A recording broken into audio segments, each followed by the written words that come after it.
चलते हैं दीवाने आम की तरफ। ये जो आपको सामने बिल्डिंग दिख रही है ये दीवाने आम है। ये देखिए यहाँ आपको दिखा दे रहा हूँ मैं, यहाँ लिखा भी हुआ है दीवाने आम। तो चलते हैं दीवाने आम की तरफ। ये देखिए जो सामने आपको बिल्डिंग नज़र आ रही है, स्ट्रक्चर नज़र आ रहा है, जो महल नज़र आ रहा है, यही है दीवाने आम। दीवाने ख़ास हम लोगों ने देखा था, लेकिन ये जो सामने आपको बिल्डिंग दिख रही है ये दीवाने आम है। यही वह जगह है, यही वह स्थान है, यही वह बिल्डिंग है जहाँ बड़े बड़े बादशाह, बड़े बड़े शहंशाह बैठा करते थे और यहीं से पूरे हिंदुस्तान पर हुकूमत किया करते थे। यहीं पे शाहजहाँ, औरंगज़ेब, अकबर जैसे बादशाह, जहांगीर और भी बहुत सारे बादशाह इसी में, यहीं पे वो तख्त है जिस तख्त पे बैठा करते थे और पूरे हिंदुस्तान पे हुकूमत किया करते थे। ये जो सामने आपको नज़र आ रहा है स्पेस, खाली जगह बिल्डिंग के बाहर, इसमें आम लोग बैठा करते थे। आम जनता जो महल के बाहर, दरबार के बाहर के लोग थे, जो आम जनता हुआ करती थी, वो लोग इस मैदान में बैठा करते थे। और अंदर जो बिल्डिंग नज़र आ रही है, स्ट्रक्चर नज़र आ रहा है, उस महल में बादशाह खुद तख्त पे बैठा करते थे। जो अंदर तख्त है अभी हम जाके दिखाएंगे, उस तख्त पे बैठा करते थे और उसके वज़ीर, उसके मंत्रीगण, दरबारी लोग उसमें बैठा करते थे और फैसला हुआ करता था। और यहीं इसी जगह से, इसी महल से पूरे हिंदुस्तान पर हुकूमत किया करते थे। मैं आपको इसकी तारीख़ यानी इसका इतिहास, इसका हिस्ट्री बताता चलूँ कि ये शाहजहाँ ने 1628 से 1635 ईस्वी के बीच बनवाया। यानी 1628 ईस्वी में इसकी बुनियाद रखी गई, इसकी नींव रखी गई और 1635 ईस्वी में ये बन के पूरी तरह से तैयार हो गया। जब ये बिल्डिंग नहीं बनी हुई थी, ये दीवाने आम नहीं बना हुआ था, तो उससे पहले कपड़े का सामियाना और बम्बू के सहारे, बांस के सहारे लगाकर किसी तरह काम किया जाता था, हुकूमती काम किए जाते थे। और जब ये बन के तैयार, देखिए यहाँ आपको जो नज़र आ रहा है साफ साफ लिखा भी हुआ, अगर आप पढ़ना चाहें तो पढ़ सकते हैं, जो मैं बता रहा हूँ वही है। जब ये बन के तैयार हो गया तो इसी तर्ज पे, इसी तरह का दीवाने आम लाहौर में, दिल्ली में और बहुत सारे जगहों पे, बहुत सारे मकामात पे, बहुत सारे किले के अंदर इसी प्रकार का, ठीक इसी तरह का दीवाने आम बनवाया गया ताकि काम को सही ढंग से, सुचारू रूप से किया जा सके। तो मैंने आपको इसका इतिहास बताया। सामने देखिए, आपके सामने है दीवाने आम। तो चलते हैं अब दीवाने आम के अंदर, लेकिन अंदर जाने से पहले सामने एक ग्रेव नज़र आ रहा है, यानी एक समाधि, एक कब्र नज़र आ रही है। या मैं आपको बता दूँ, ये एक अंग्रेज़ी अफसर जॉन रसेल कॉल्विन, जो ब्रिटिश टाइम के थे, जॉन रसेल कॉल्विन, देखिए आपको बोर्ड भी लगा हुआ है जॉन रसेल कॉल्विन का, उसी की समाधि है, उसी की कब्र है। बाकी कुछ ख़ास है नहीं।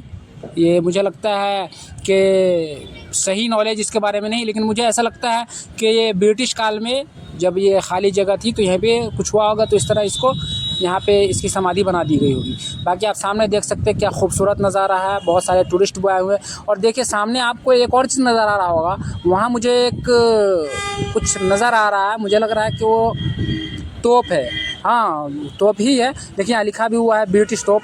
तो ये इससे किसी बादशाह का या किसी शहंशाह, किसी राजा का कोई संबंध नहीं है, कोई जुड़ाव नहीं है, बल्कि ये ब्रिटिश ज़माने का एक तोप है जो जब अंग्रेज़ी हुकूमत थी यहाँ तो उसके ज़रिए, उसके द्वारा रखा गया होगा यहाँ। बाकी इसका कोई पर्पस यहाँ नहीं है। तो अब हम इसको छोड़ के चलते हैं दीवाने आम। बाकी अगर आप देखना चाहें तो देख सकते हैं, आपको दिखा दूँ कि पुराने ज़माने में ऐसा तोप हुआ करता था। हम चलते इसी के अंदर। वो तख्त शायद हो, अभी तो मुझे भी मालूम नहीं, मैं जाकर देखूंगा। लेकिन ये बिल्डिंग देखने के बाद मुझे एक ताज्जुब भी हो रहा कि वाकई पुराने लोग, पुराने ज़माने में जो राजा महाराजा बादशाह हुआ करते थे, वाकई अजूबा चीज़ बनाया करते थे। ये इंजीनियरिंग का एक नायाब नमूना है। ये क्या कारीगरी है, ज़बरदस्त नक्काशी है, एक एक चीज़ को ध्यान में रखते हुए ज़बरदस्त तरीके से डिज़ाइन किया गया है। क्या कारीगरी है। अभी इंजीनियरिंग इसके सामने कुछ है भी नहीं, ज़बरदस्त इंजीनियरिंग है। क्या महल नुमा ज़बरदस्त बनाया गया है। सामने और बहुत करीब, बहुत तेज़ धूप है और बहुत गर्मी है, लेकिन अंदर आने के बाद आपको एकदम ठंडक महसूस होगी।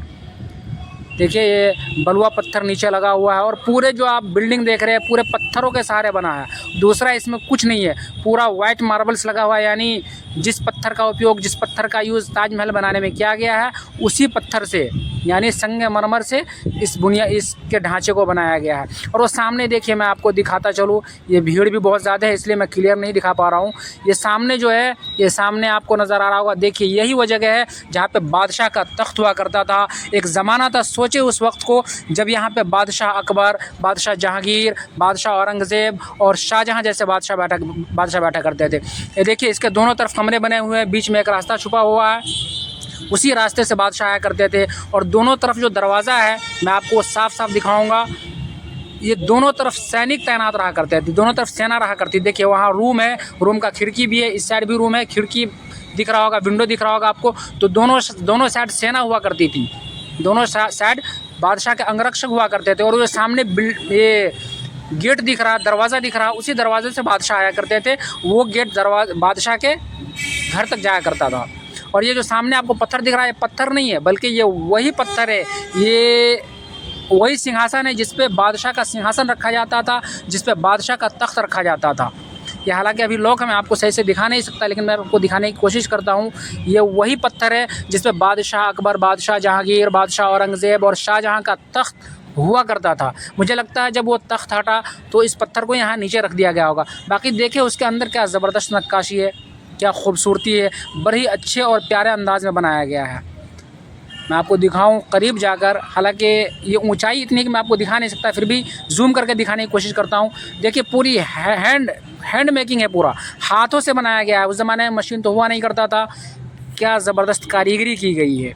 इसलिए ना मैं बोला कि उस वक्त की इंजीनियरिंग ज़बरदस्त इंजीनियरिंग हुआ करती थी। बादशाह लोग वाकई अजूबा चीज़ बनाया करते थे।